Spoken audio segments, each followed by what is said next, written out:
Okay, Jen kat sini aku nak tanya soalan. Jen, power boot ni boleh add-on ke? Boleh. Banyak juga kan korang komen mengenai HRV ni. Front parking sensor lah, power boot lah, blind spot. Banyak soalan aku nampak netizen semua orang tanya mengenai HRV ini. Okey, tuan-tuan dan puan, aku hari ini ada HRV V-Spec ini. Of course lah, aku dah sampai sini mestilah kena shoot banyak sikit kereta ni kan. Bila lagi kan. Okey, tuan-tuan dan puan, aku dapat banyak soalan mengenai HRV ini tau. Dan ada juga yang tanya, sunroof tak ada lah, aircon dia function. Aku video sebelum ni aku buat salah kot sebab diorang pun ada komen, nampak Jen kat situ, duduk kat situ, kesian dia. Nanti kita akan tanya dia beberapa soalan ni mengenai soalan-soalan yang netizen di sini tau. Tuan-tuan dan puan, dalam video ni aku nak selesaikan segala persoalan korang mengenai HRV ini. And let's go. Okey, tuan-tuan dan puan, kita start dengan muka depan.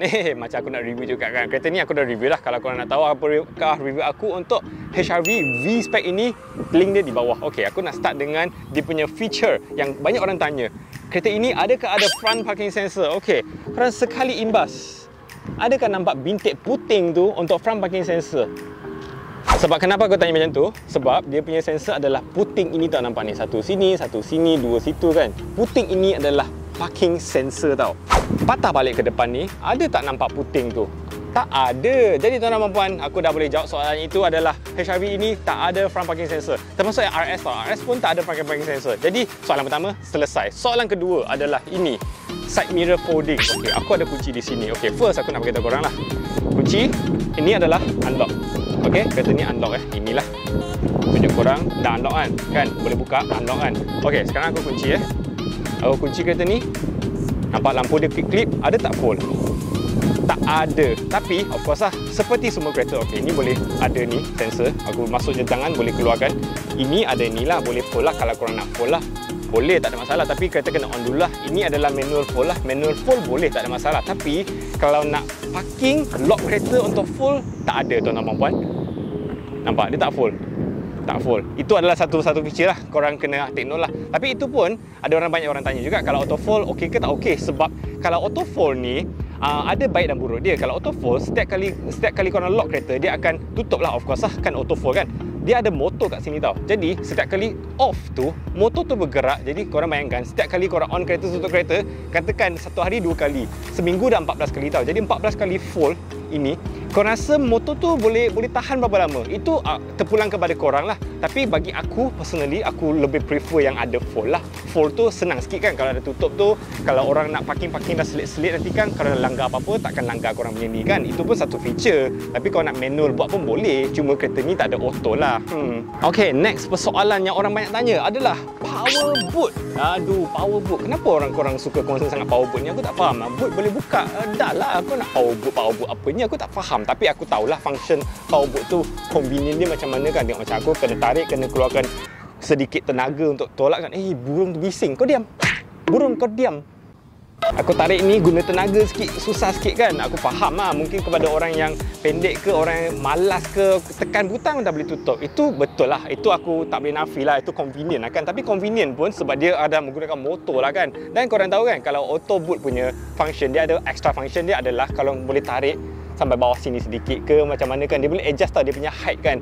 Itu pun dia semua menggunakan dia punya apa tah, aku tak tahulah, dia punya additional hinge untuk power boot tu kan, dengan butang, dengan elektronik semua kan. Kepada yang tak tahu, itu pun lagi satu feature disebabkan ini ada auto boot kan. Setiap kali buka tutup tu adalah lagi satu elektronik mechanism yang korang perlu jagalah kan, sebab benda-benda elektronik dia kena itulah kan. Jadi ini adalah manual dari segi dia tak ada menggunakan elektronik. Jadi setiap kali dia buka, dia ada hinge tu, buka tu okey, tapi cuma ni je tutup kena gunakan tenaga lah. Dan netizen tanya, boleh ke add on? Sebab auto boot RS saja ada, semua spek tak ada, RS je ada. Kenapa Honda bagi macam tu? Aku pun tak tahu, aku bukan Honda, aku tak boleh jawab. Tapi boleh ke tambah? Inilah. Of course kita kena tanya Jen. Hai Jen. Okay, Jen kat sini aku nak tanya soalan. Jen, power boot ni boleh add on ke? Boleh. Boleh. Before that, you yang kena komen bagi Honda Malaysia, advice boleh add on lah. That's mean tak ada lah. Jahat je ni, jahat. Jadi tak ada lah. Jadi tak boleh add on lah. Walaupun I ada duit banyak, I nak top up, boleh ke? Tak boleh lah. Tak boleh. Even you go outside you yang top up nanti void warranty. So not advice. Oh ya, betul. Sebab ini menggunakan elektronik kan. Jadi benda-benda elektronik, wiring semua dia akan void warranty. Kalau jangan pandai-pandai. Tapi kalau korang nak yang Autobot, RS lah. RS ada. Yes. RS ada. Okey tuan-tuan, next persoalannya adalah seat tengah ini. Banyak orang komen. Aku confirm korang pergi mana-mana video pun semua orang cakap pasal seat tengah ni. Tuan-tuan, aku cuma nak cakaplah dari sini. First kita tengok dari sini. Adakah dia tinggi sangat? Okey, kita tengok dari sini Tinggi tak tinggi? Actually ni boleh nampak tinggi lah. Nampak dia macam terkeluar sikit kan. Itu betul lah. Okey, sekarang kita try duduk pula dekat dalam HRV ini. Okey, aku nak cakap dulu tinggi aku 170.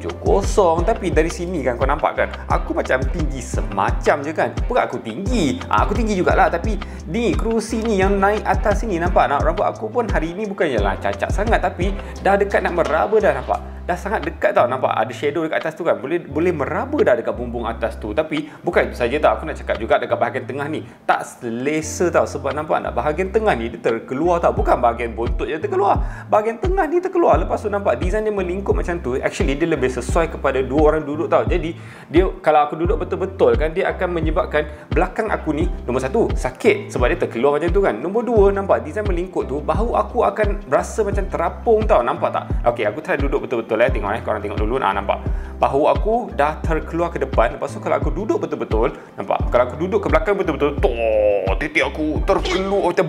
Bukan titik, bahu aku terkeluar. Nampak? Okey, sekarang Jen pula duduk tengah. Jen, tolong 165 165 Jen. Okey. Oh, 165 macam okey. Nampak? Ada lagi ruang macam lebih kurang satu tangan aku. Okey, tak ada masalah. Jadi di depan pun okey lah. Okey, Jen, tinggi tak tinggi? Bontot tinggi tak? Tinggi. Tapi bontot kecil lah mungkin. Aduh. So, ngam-ngam ini lah tempat ni. Okey, next persoalannya adalah ini.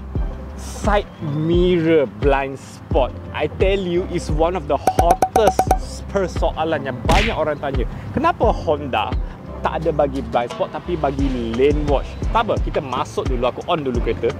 Jen pun nak masuk. Mari Jen. Sebab banyak orang tanya tau. Banyak orang tanya, Honda dia bagi lane watch saja di sana. Yang ini V-Spec ada lane watch lah. V-Spec dengan RS ada kan. Okey, lane watch je, senang je. Ini kena tekan dulu. Lane watch di sini, korang tekan je, masuk di sini. Ini kena tutup dulu, dibisingkan. Nampak? Lane watch dia actually is very big, very clear tau. Dia punya angle pun sangat sesuai tau. Nampak dari sini okey tau. Kalau contohlah ada apa-apa di sini pun, sorot di sini still boleh nampak. Sebab ini adalah tayar belakang tau, nampak ni. Ini tayar belakang tau, boleh nampak. Itulah bezanya antara lane watch dengan blind spot tau. Blind spot, sensor blind spot, tapi korang tak nampak tau. Kalau ada kucing ke ada anak sorot belakang ni, korang tak nampak tau. Blind spot, sensor, tapi dari segi gambaran lane watch je nampak. Tapi ada orang juga cakap kan, okey aku tutup dulu pintu. Dari sini kenapa sini tak ada? Di sini ada. Honda punya teori lah kan. Honda punya teori, kalau korang pegang steering dan korang drive, dia pemandangan korang tak perlu jauh sangat tau. Korang tengok sikit je sebab korang pandang sini. Lepas tu pemandangan korang tengok sini je dah boleh nampak dah. Ataupun tengok sini je dah boleh nampak dah. Nampak tak? Itu aku dengar khabar lah, dengan khabar teori dia macam tu lah kan. Jadi sebab itu Honda bagi. Ini tak ada bagi blind spot. Tapi aku faham tuan-tuan dan puan-puan, blind spot itu pun penting. Aku sendiri pun drive kereta yang ada blind spot. Jadi yang mana satukah yang lebih baik?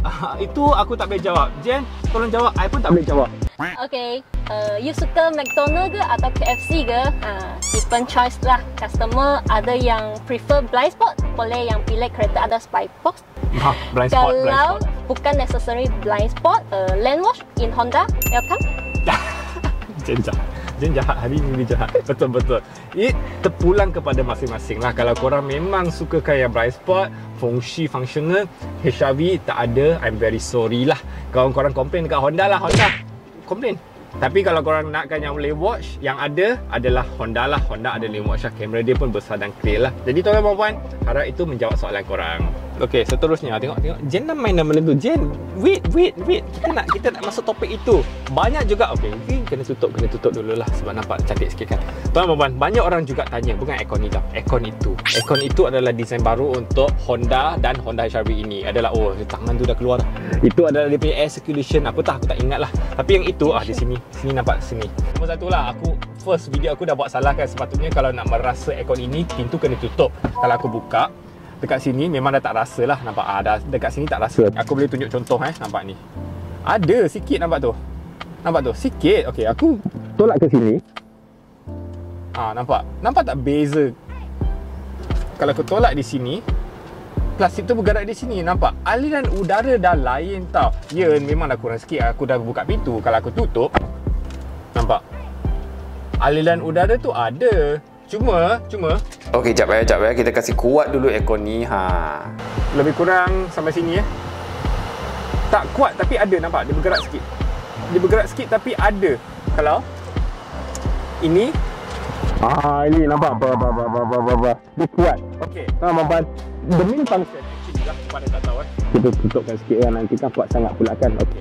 The main function for this is actually kalau korang pegang steering tu, kalau aliran udara ni sejuk sangat apabila pegang steering, sebab yelah as a driver kan pegang steering kan, aircon ini boleh still korang tak perlu tutup. Sebab kalau kereta biasa kan, antara ada dua function je, antara tutup ataupun on. Betul. Apabila korang tutup, korang tak pula rasa aircon, korang rasa panas tau. At least ada ini aliran dia udara dia keluar, walaupun tak kuat. Ya memang tak boleh nafi, dia tak kuat, dia tak sekuat ini, but still at least korang ada breeze aircon tau. Dia tak terus zero, tak terus kosong tau. Jadi dengan itu apabila korang driving pun takkan rasa panas lah. Itu memang betul lah. Okey tuan-tuan, aku nak double confirm aku nak double confirm. Jap. Kita try di bahagian Jen pula. Okey, Jen boleh tolong onkan aircon di yang besar punya. Yang besar punya. Yang besar punya ada. Jen tepi. Ada. Okey. Kalau tukar angin sana. Nampak? Ada, cuma dia is very light, is very little, nampak? Dia gerak dia sikit je. Okey, memandang aku dah kat sini kan, next persoalan. Banyak orang tanya, kenapa tak ada sunroof? X50 ada, ataupun di Thailand market ada. Okey, tuan-tuan puan, aku duduk di seat yang tengah yang paling uncomfortable di kereta ini. Aku nak jawab soalan itu. Nombor satu, Malaysia luar ni panas baik. Jen pun panas tau. Jadi adanya sunroof aku rasa is not that practical. Itu satu tau. Nombor dua, yelah aku tahu fancy lah X50 ada semua. Boleh show off kan. Secara jujurnya korang pengguna X50 tu, korang hari-hari aku buka sunroof. Kalau ada pun sunroof, aku confirm korang akan tinting sama hitam. Sebab korang akan rasa kepanasan dia. Dan itu pun motor dia, takut dia motor dia rosak. Silap-silap lah korang buka sunroof tak boleh tutup, habis. Macam mana korang letak plastik Aku tak tahulah. Jadi itu aku punya concern jugalah. Jadi ada sunroofnya, aku tahu ada bagusnya, tapi tak ada sunroof pun tak adalah teruk sangat. Cuma kalau korang nakkan sunroof, ambil je X50. Aku tak kisahlah, mampu korang lah. Yes. Jen pun ada cakap lagi satu benda. Kalau ada sunroof, mungkin kepada yang tahu kan, sebab dia ada rubber sealant, additional thing to consider is mungkin ada leaking. Korang tak tengok lagi X70 punya. Aku ada nampak banyak video yang diorang tunjuk lah, ada leaking. Jadi Okey, banyak orang tanya. Penonton aku faham. Aku faham persoalan korang dan perasaan korang. Korang nak tahu. Okey.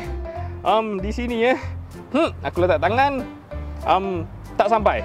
Apabila aku letak tangan aku, aku double confirm. Aku letak tangan aku, kalau aku macam tu, okey, sampai. Tuan-tuan, ini kena tambah tangan aku dan tambah ini baru sampai. Okey? Okey tak okey? Aku tu je aku nak cakap. Susahlah korang ni. Okey. Dan dengan itu pun aku nak cakap, ini loading bay dia tak tinggi sangat tau. Tak tinggi sangat, itu pun kalau aku gunakan yang measure tu pun macam okey juga kan. Tak tinggi, itu pun bagus. Dan juga ini loading bay dia flat tau. Korang tahulah kadang-kadang kereta kan di sini kan tinggi kan. Jadi korang kena angkat barang, kena angkat lagi sikit baru masuk. Sebab ini tinggi. Tapi ini tak, ni flat. Itu bagus. Okey, last but not least dua perkara di sini. Nombor satu, steering dia macam pau. Steering dia macam pau. Betul jugalah. Ini one of the most unique design datangnya daripada Honda lah. Kalau korang tengok Honda City semua steering dia tak sama. Ini macam unik sikit lah. Dia comel sikit lah. Kalau aku pegang pun macam pegang sesuatu kan. Kan dia punya size kan macam sesuai je kan, bulat.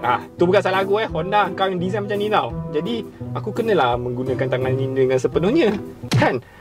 Dengan itu aku dah selesai dah segala soalan yang aku boleh cari, boleh korek. Dan persoalan korang mengenai kereta ini aku tak faham lah. Banyak, kalau korang banyak tengok video-video aku ataupun video-video orang lain lah, tak semestinya video aku kan, korang tengok kan netizen ni dengan komen diorang amazing tau. Okay lah, dengan itu thank you guys for watching. Thank you Jen sebab sudi main-main kacau-kacau di sini kan. And kalau korang singgah di Eco Auto, bolehlah cari Jen kan, bijak tak? Dan dengan itu thank you guys so much. See you in the next video. Ciao. Okay lah, jadi tuan-tuan dan puan, harap itu menjawab soalan korang. 我講到咩嚟嘅？ It's okay. It's okay. 叫我講兩句話都講唔到。这讲没事没有？不用了，不用了，不用啊，不用理他。